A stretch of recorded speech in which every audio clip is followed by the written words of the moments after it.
सुश्री इकरा Chaudhary 2 minute में अपनी बात कह दें। माननीय धन्यवाद अध्यक्ष जी।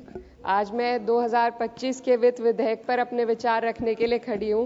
सरकार इस बजट को जन कल्याणकारी बता रही है, लेकिन क्या ये वास्तव में गरीबों, किसानों, श्रमिकों और मध्यम वर्ग के हितों की रक्षा करता है? क्या ये युवाओं को रोजगार देगा? क्या महंगाई में राहत देगा?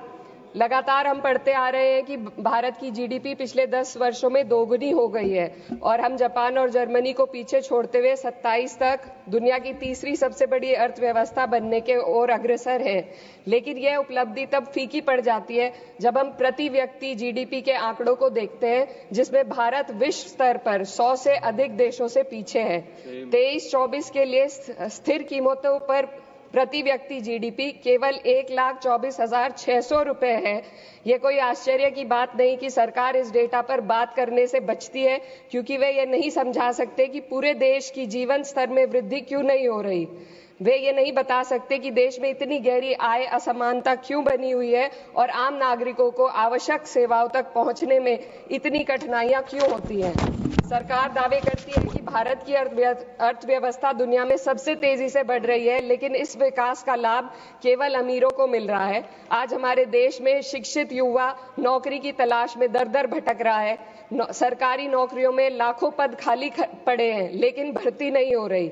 निजी क्षेत्र में भी नौकरियों की संख्या घटती जा रही है। उधर देश की शीर्ष 1% अमीरों के पास 40% से अधिक संपत्ति है, जबकि करोड़ों लोग 2 वक्त की रोटी के लिए संघर्ष कर रहे हैं। यह आर्थिक असमानता लगातार बढ़ रही है क्योंकि सरकार की नीतियां बड़े उद्योगपतियों को फायदा पहुंचाने के लिए बनाई जा रही है, जबकि गरीबों और मध्यम वर्ग को महंगाई और टैक्स के बोझ तले दाबा जा रहा है।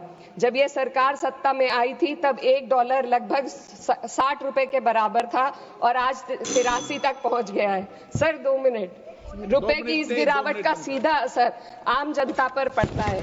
इस सरकार की मौजूदा वित्तीय नीतियां पूरी तरीके से अमीरों के पक्ष में झुकी हुई है। भारत एक समाजवादी देश है जहां सरकार का कर्तव्य है कि शिक्षा, स्वास्थ्य, यातायात जैसी बुनियादी सुविधाओं का लाभ अपने नागरिकों को पहुंचाए और उन्हें समान अवसर और सुरक्षा दे।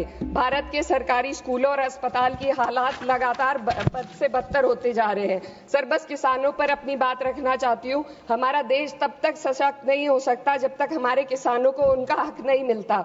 2023-24 में भारत की 46% श्रमिक आबादी कृषि क्षेत्र में कार्यरत थी, फिर भी इस क्षेत्र को नजरअंदाज किया जा रहा है।